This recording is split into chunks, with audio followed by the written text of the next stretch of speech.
I'm going to talk about funding for DAOs. And really, I'm going to ask a lot of questions, a few provocations, and not provide any answers because I think, it's a complex area and I think we've still got a long way to go. Who am I? I'm Christina Frankopan, and I have been in this space for a while, as I will tell you more about in a moment. I kind of have a strange role. I sit somewhere between TradFi and DeFi. So mostly I'm in the funding space. So not only have I been an active angel myself for many, many years, but I am a co-founder and venture partner with a VC that invests exclusively in crypto called Fabric VC. And I'm also an advisor to an investment bank on funding strategies. So, if and when you're ready to raise $1 billion, you come to me, basically. So I've been in the space for a while, as I said, so long enough to have been in the DAO. Was anyone here in the DAO? The DAO? Yeah. Oh, well, it was fun while it lasted. And in fact, I was such an enthusiastic nutcase that I quit all my jobs and I was like full-time into it. I just thought this was the most genius thing that we'd ever thought of doing. But I mention it to remind us what we were really trying to do in those days, which was definitely before its time. And we were supposed to be self-organizing to pull assets together and find a way to automate how we invest in what we want to invest in, democratizing investment, and diversifying what gets funded out there without permission from any VCs or old school money. That was the idea. This is how enthusiastic I was. I was like, whoa, we raised 50 million. Obviously, it went on to raise a lot more. And I was watching that ticker like a psycho. And so, I put my kids' pocket money into it, and there it went, up in flames. So how are we doing on that dream of actually building tools to autonomously allocate resources? Well, I'm afraid we're not always doing brilliantly. I think we're getting better, but actually in terms of governance tokens, there's still quite a lot of concentration. And it's extremely variable between the whatever it is, 11,000 DAOs that we've got out there, right? You still find cases where there are concentrations of up to 9% in just, a very small number of hands. And equally important, the thresholds that you need to reach in order to make a proposal are limited to a select group. And that's in a way also very problematic. So we still have quite concentrated holdings, and they're not quite working in the decentralized way that we really want them to. This isn't news. I'm not going to say anything that is news to anyone. It's a fact. And I think we need to bear it in mind as we think about how DAOs mature and become serious forces for the future of Web3, right? So how are we going to stay decentrally honest? This is a really interesting paper. I really recommend you look it up. But thinking of ways, there are a number of perspectives. And actually, it's not a binary thing, like are you decentralized or not? There's obviously a spectrum. And there are a number of factors involved in assessing how decentralized we really are. In fact, there are so many factors that, you could really get into what we really mean about decentralized here. We're talking about voting. We're talking about whether the infrastructure is decentralized, how the token locking vesting works, how the governance is organized internally, how we escalate conflict areas, and so on and so forth. It's not easy. This is a good paper, and it's an interesting framework. But at the moment, to be really honest, I don't know if people will disagree, but I think a lot of this is being done ad hoc. And I think we need to get better about this. I'm going to pause for just a second on this topic because while I was thinking about what I wanted to say today, I had a debate with a lot of my friends in the area, including a range of funders and a range of builders. And there was quite a lot of debate about what this really means in terms of actually the funding space, right? So obviously, there are the people who are more expert in working at how we build frameworks and actually deliver decentralization within those allocation of resources in DAOs. But from the funder's point of view, I would like to give you some perspectives about how the rest of the world sees it from the outside. So funders who are not specialist crypto VCs, who are used to investing into these kinds of frameworks, and funders who have a lot of money. And I can tell you, I talk to them a lot. Growth investors are interested in the area. And the question is, do we want to or do we need to be engaging with those kinds of investors? That's my provocation really today, is what do we want these DAOs to become? Are they going to be these little islands of coagulated fat that floats on the top of the milk churn or whatever? And are they going to start coagulating? Are they going to start to reach maturity? Can they coordinate between each other in ways that deliver meaningful decentralization and allocation of resources? Or are we just pissing around? Right?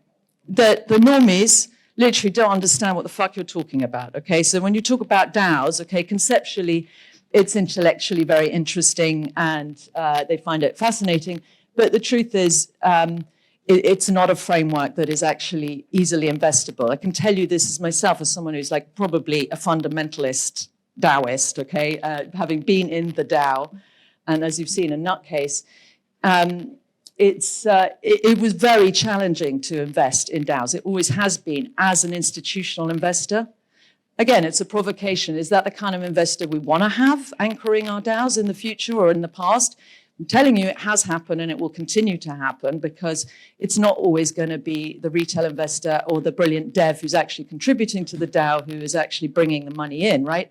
There is potentially, and history has shown us there has been a place for institutional money, i.e. VC funds in these DAOs. But apart from that very specialist group of crypto VCs, of which I've been one, it's very difficult to understand. The earliest contributions that we made as VCs, had contribution agreements that were, 150 pages long and basically said, you're donating your money, which is, okay, that's fine. But as an institutional investor of any seriousness, that's not a real way to invest. So I think that is evolving, and obviously the regulatory environment doesn't help. Okay, we're not seeing a blossoming of Wyoming DAOs. Okay, much as we would like to. On the contrary, anyone with any sense is moving away from the US and towards other regimes and structuring basically legal wrappers and DAO entities that are a fix, basically, a sticky patch, a plaster for regulatory and legal compliance. So typically you'll have a DAO that is incorporated as a foundation, and there will be a service level agreement between a company that is providing the dev services, and effectively building the DAO, which is non-exclusive, right? But effectively it is. And, there's a history of this. I'm sorry I'm pausing on it, but it's very important. And if you look at the history of open source software funding, this has always been the case. There's always been a problem in terms of how we actually get things funded in a world where you do need money to grow, and investors find the business model, frankly, quite challenging to understand, So that's my provocation. Do we need the money to be determined? So let me just give some perspective again on what's going on in the rest of the world. So crypto funding is down. That's not exactly a surprise. FTX, lovely people, obviously did not help our cause, nor did war, nor do, frankly, rising interest rates, which is, making everyone question how they look at their asset allocations globally. But, it's not just down for crypto. It's not just us that are losers. This on the left is fintech finance globally is dramatically down too. And by the way, valuations are down as much as 75% in some cases. And with a few exceptions, Stripe just raised $6.5 billion in one transaction. I'm just saying that to remind you the sort of scale that we're looking at in the kind of TradFi fintech world. And more generally, global venture financing is also dramatically down. So, this is no news to anyone in the TradFi VC world. There are these stages of investing that are pretty standard and traditional. But what's happening in the real world, again, mentioning it in terms of how investors, normie investors, are looking at the space, including very large ones. What's actually happening is that the time to go through this cycle is becoming increasingly extended. And typically when investors are looking for an exit, they're looking for an IPO, which is happening later and later and later in the cycle than it has in the past. So we're now finding VCs hanging on to private assets much, much, much longer than they used to. I'll come back to that in a moment, why that's relevant. So just a reminder of how small we are, again, going back to Stripe. Stripe has raised over these series of rounds $8.7 billion, right? I mean, it's just enormous amounts of money. And the question, again, to us as DAO enthusiasts and DAO builders is, are we going to need these kinds of money to build what we want to build, the future infrastructure, the financial infrastructure of the future and Web3 more generally? Or are we going to find other ways to survive? And I think we've got two choices really on that, and we need to get much better at kind of keeping that in focus as we go. Again, going back to the old world, what's going on, as I said, is private assets are being held longer and longer and longer, and that is creating a problem for liquidity for investors. So yeah, we're seeing more secondary investments where the holders of private assets are selling to others, right? But what's actually happening at speed, by the way, is tokenization of funds. So they're using, in many cases, blockchain technology, in some cases not. But they're using the infrastructures that we've been building to tokenize their assets and create liquidity platforms. All the big centralized exchanges in TradFi are working on these exchanges for private assets. I mean, in many ways, it's a recipe for disaster, but that is what's actually going on. So in a sense, they're coming for our lunch, and in a very centralized way, they're building their own versions of DAOs, then democratizing access to private assets, okay, in a different area.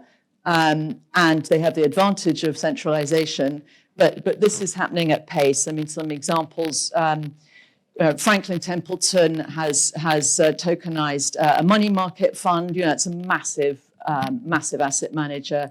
On the VC side, KKR has tokenized a pocket of one of its largest healthcare funds that provides tokenized access to private equity investments. And in general, the view in standard venture is that the 10-year fund life cycle is becoming obsolete. Because there will be ways to find liquidity earlier, and in some cases they're restructuring to be able to hang on to their liquidity even longer. So VC funds that would traditionally only invest in private assets are restructuring to be able to hold public equities as well. So there's a lot of change going on in the real world that I think is contextual for what we want to look at when we're thinking about funding DAOs, right? So let's go back to DAOs themselves. The question is, what do you actually have, and what do you need to build this future infrastructure, right? These are the top 10 DAO treasuries according to, I can't remember, this is Deep DAO. This is from Deep DAO.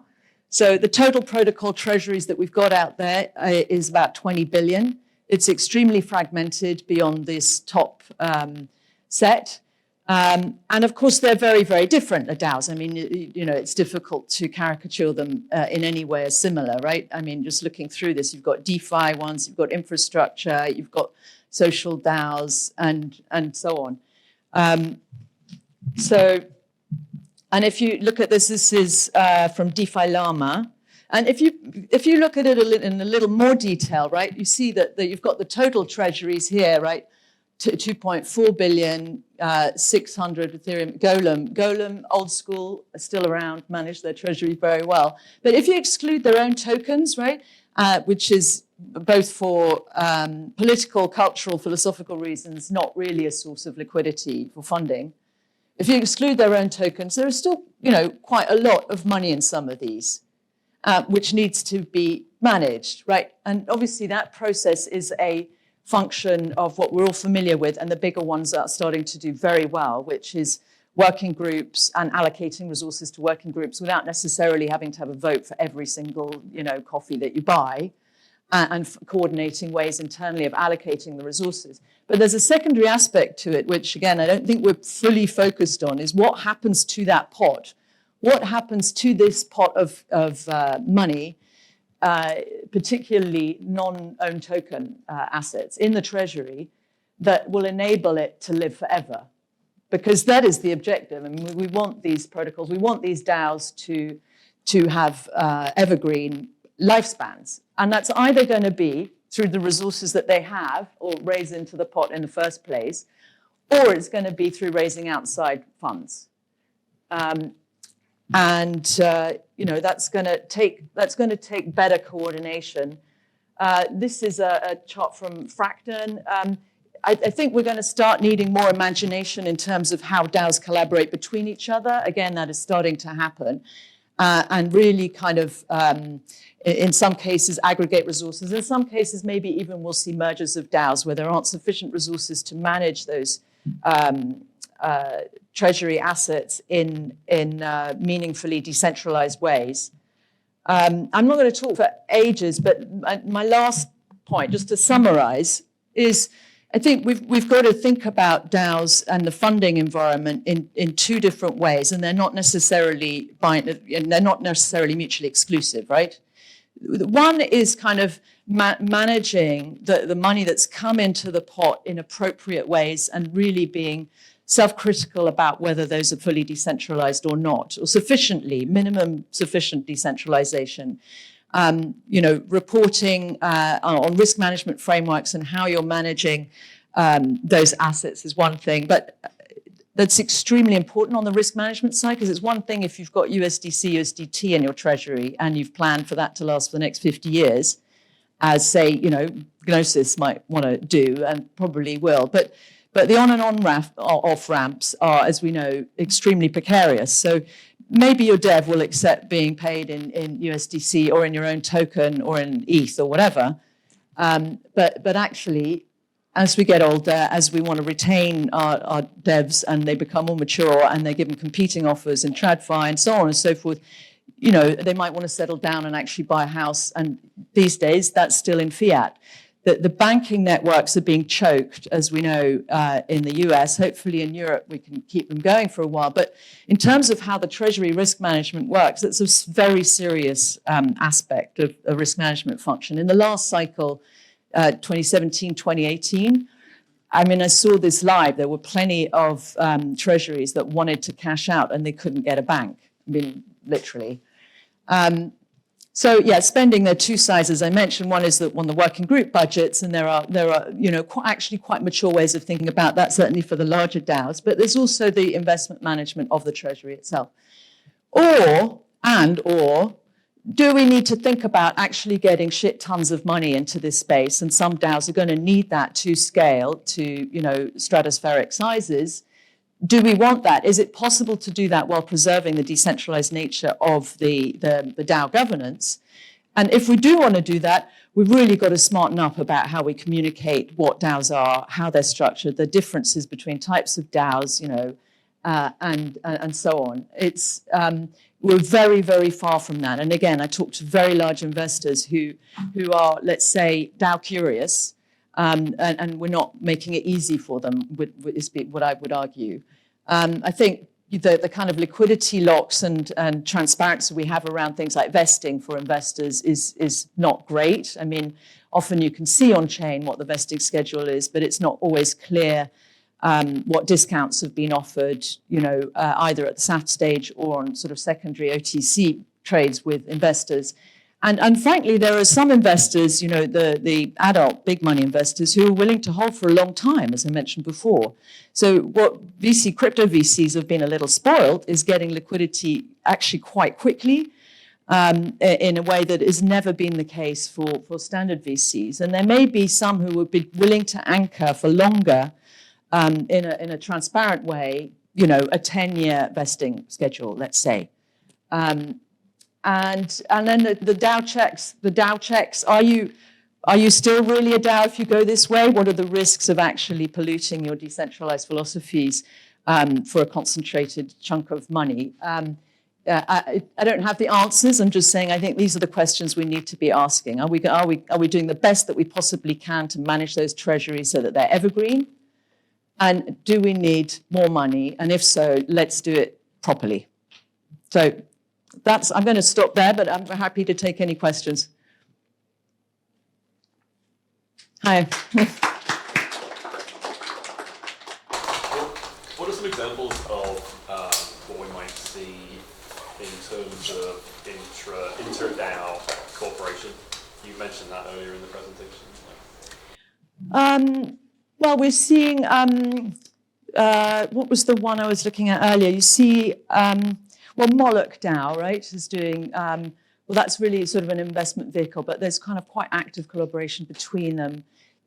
I was very disappointed that the Ethereum Community Fund didn't really take off, but that was an intended collaboration between DAOs to co-fund earlier stage kind of cross DAO initiatives. And so I don't think we've seen a lot of it. I'm just saying I think that we might see more of that in the future. I'd like to see more of that in the future. Yeah. Don't you think less is more when it comes to investment in DAOs? Well, that's my point. Less might be more, but then we've got to be bloody good at managing our treasuries, you know. I don't mean in terms of the amount of treasury, I mean in terms of the investment, in terms of having 100 investors who can only invest a small amount, because the minute a large VC gets involved with DAO, I don't think it's a DAO anymore. Unless they're buying without any governance right whatsoever. Yeah, well, that's the question. The question is, can you achieve your objectives not in the short term, in a sort of 10, 20-year horizon for this DAO? But the initial approach for a DAO is to have true DAO governance, pure DAO governance. The minute somebody comes in with a large check and has even more than 1 or 2%, I don't believe that can be a pure DAO. Well, that's why I say, you know, are you still a DAO at this point? And actually, but we are seeing that happening. I mean, I don't know, again, if there's full transparency. There are transactions being done with VCs from large DAOs. And you know, actually, it's basically just a startup that is a security, basically, and is structured as a DAO in name, right? But what we've done is we've told VC we can't invest more than €30,000. We've demanded they can't invest more than that.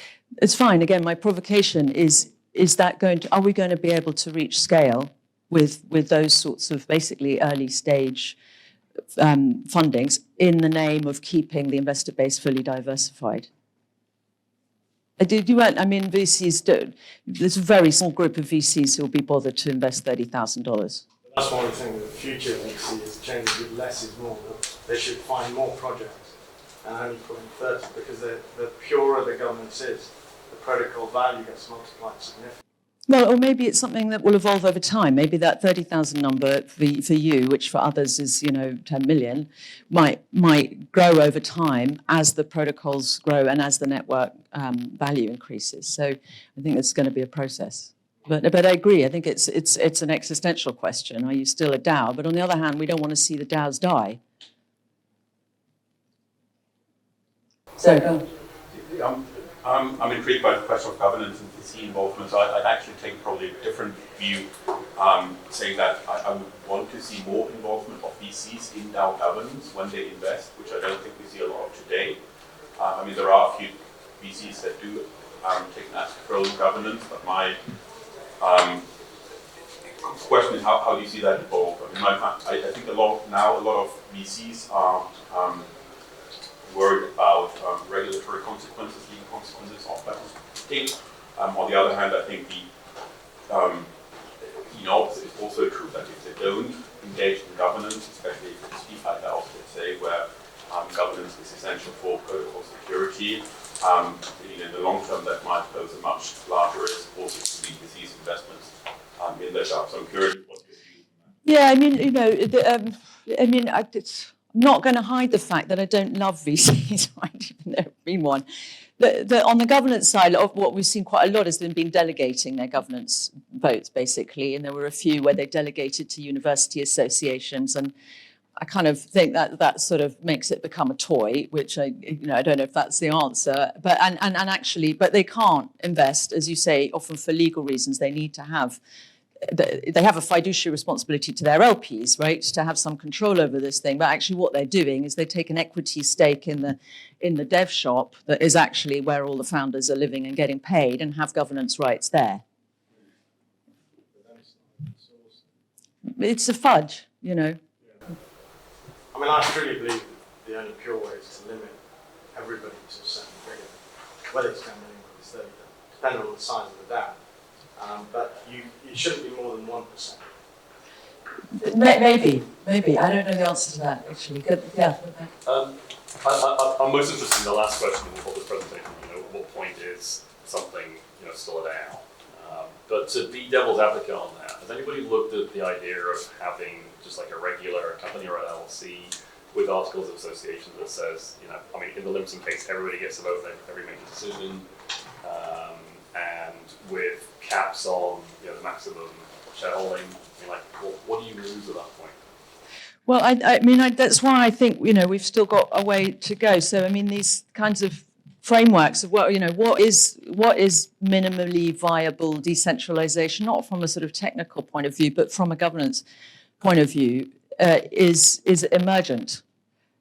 And, you know, like if one of these is right in the fully centralized or whatever, does that make it no longer a DAO? I mean, there's a spectrum of factors that maybe we need frameworks like this to be able to sort of hold DAOs accountable to their decentralization or not. Just to answer a little bit more, there is a jurisdiction, the Marshall Islands, which has the Decentralized Autonomous Organizations Act 2022, and essentially that allows you to stipulate terms that you talked about, limiting and having members directly,